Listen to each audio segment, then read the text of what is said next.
what I mean.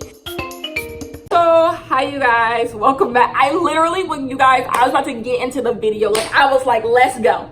So in this video, I wanted to talk about like what happened to the beauty community. Why is the beauty community literally the most toxic place on YouTube? It's so crazy because I know we all like to sit back and reminisce on like the good days of the beauty community. Like, I don't know, the Bethany Modas, the Elle Fowlers, the Blair Fowlers, J Loves Mac 1. I know the girl Wiley. Like, we remember those days, those 2010s, early 2010 days of like good, wholesome beauty community. But I look back on them and I'm like, was it good and wholesome? Because I remember as a Black girl watching the beauty community heavily. No, yes, it was wholesome in the sense that like you didn't have people dragging each other, but those girls back then would talk about how they would go to industry events and there would be issue, like girls didn't like each other. And I want to point out that there was a huge lack of diversity then. Like, you guys don't understand, especially like if you're a white girl and you were watching the beauty community at that time, they all looked like you guys. Like, you wouldn't notice that there was no diversity. Like, the beauty community in the early stages of YouTube had no diversity. Wiley, who is Asian, was literally the only, and J Loves Mac 1 were the only, and she's also Asian.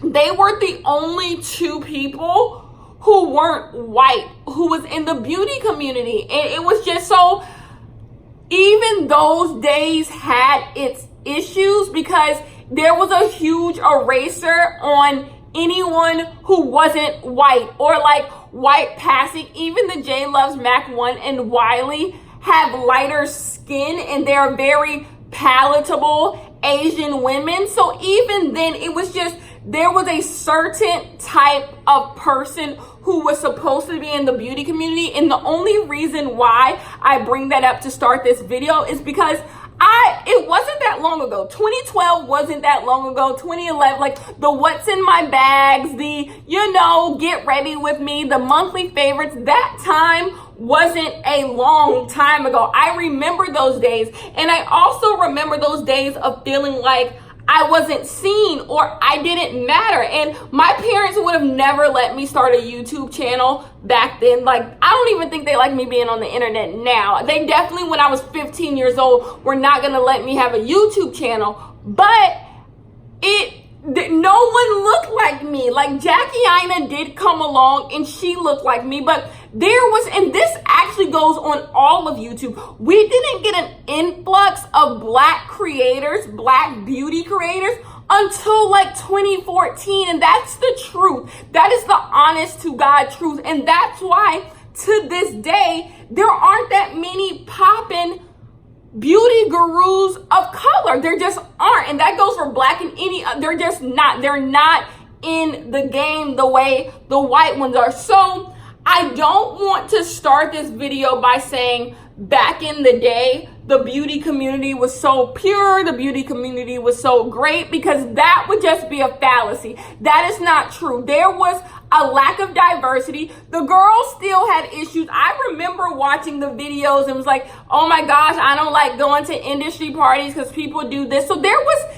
definitely still issues. I guess nowadays there lacks class.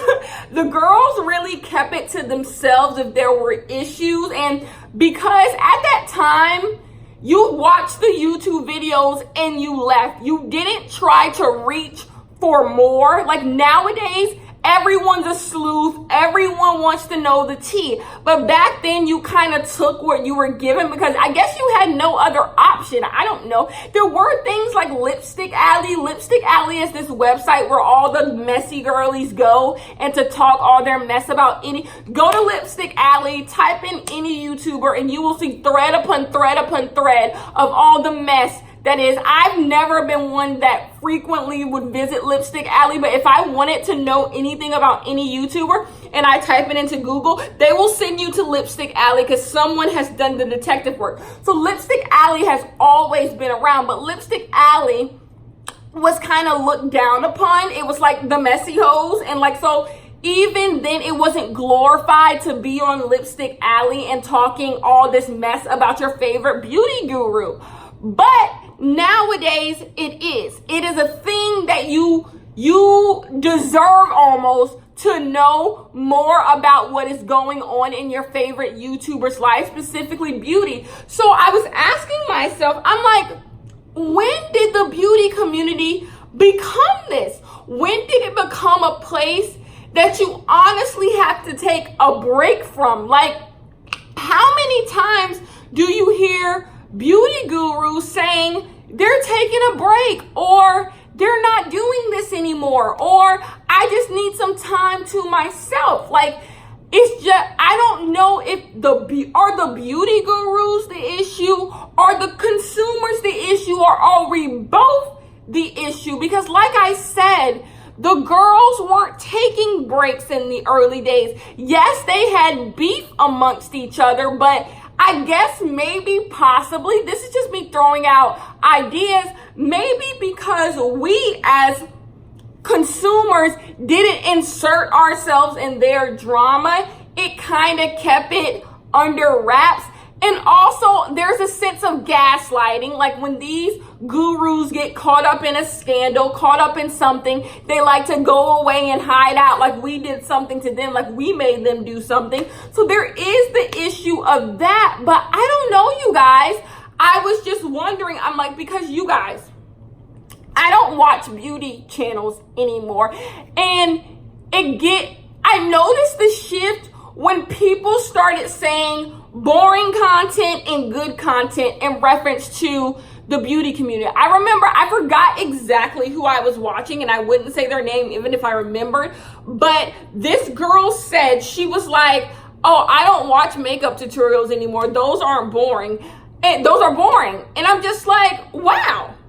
People don't watch makeup tutorials. I'm sitting right here and I'll tell you, I don't want to watch makeup tutorials. Makeup tutorials is not my tea. I don't want to know what's in your bag.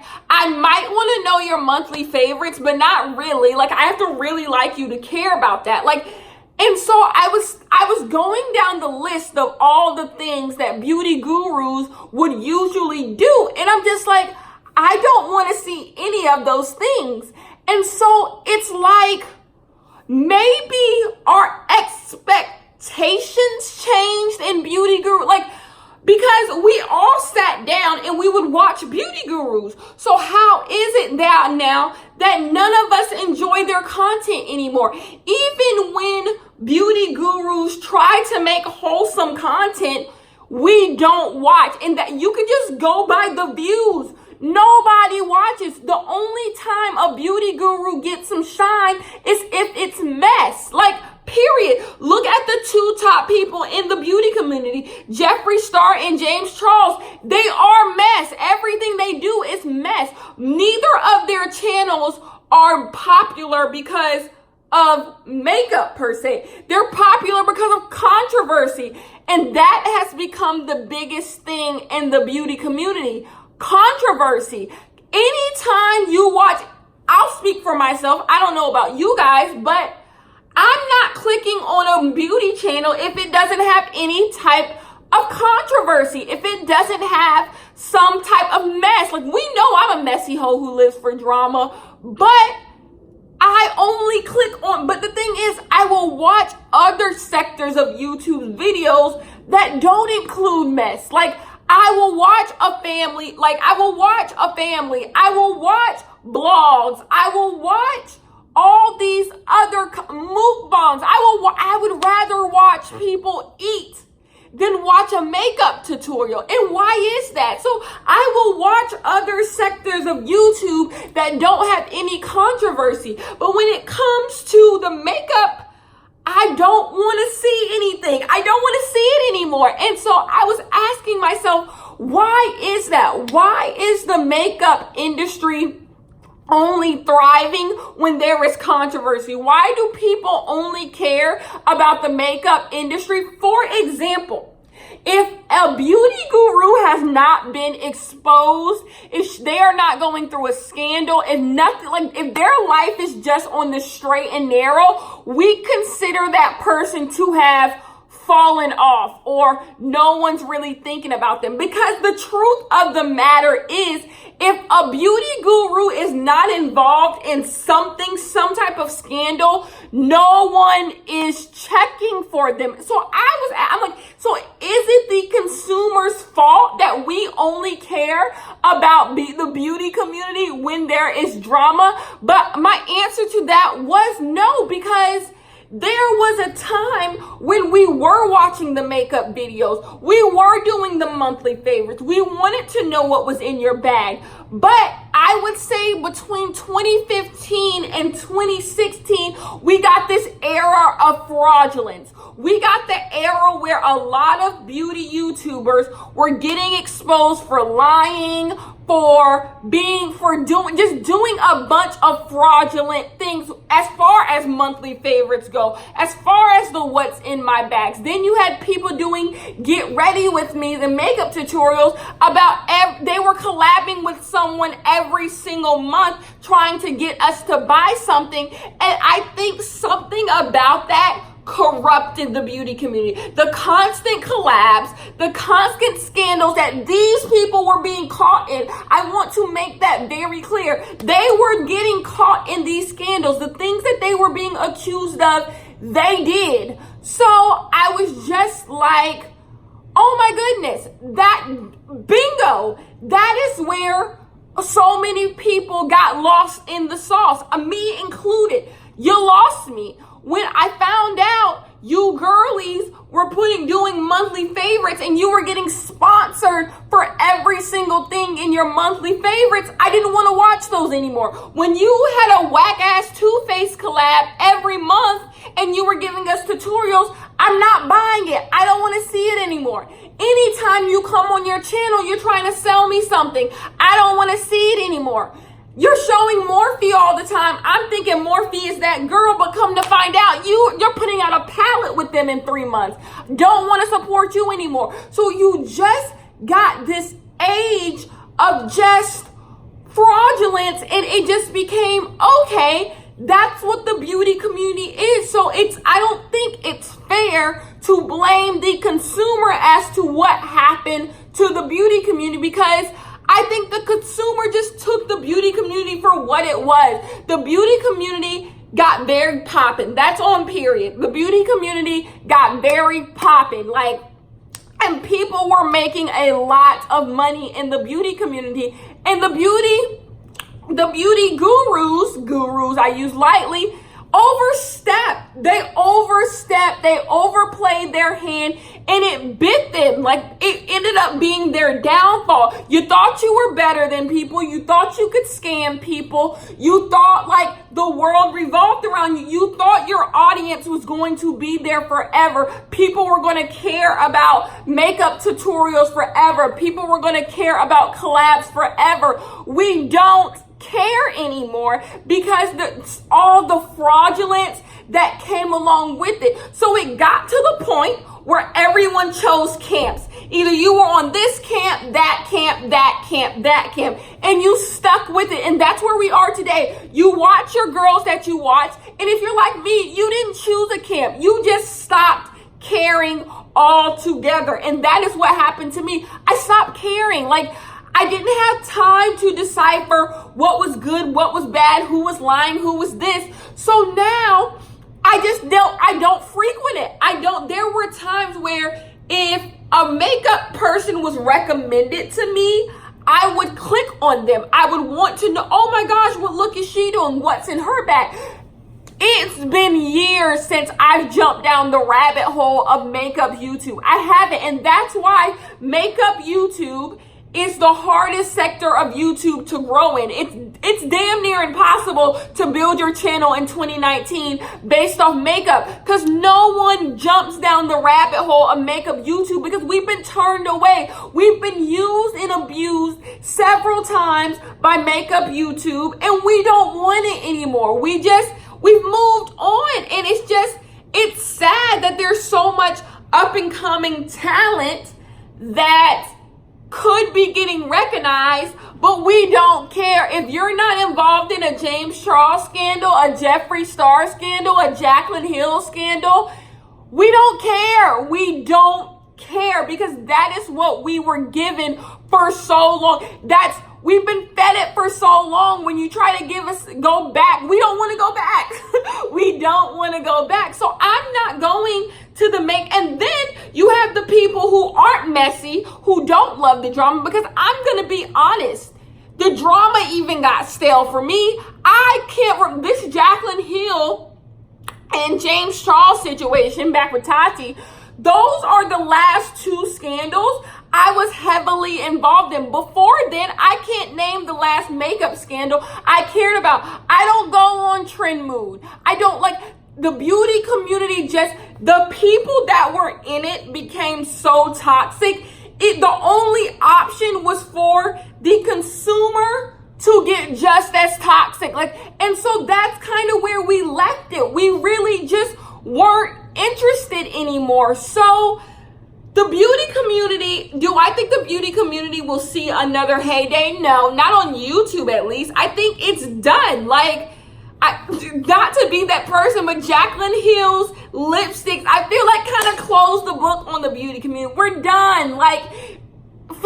Hang it up. What is it? Flat screen. We don't want it anymore. You guys have played yourselves enough. With the James, it's just the people. This was the Game of Thrones. The beauty community from 2010 to 2019 was Game of Thrones. And these are the people sitting on the throne in the end. And they suck.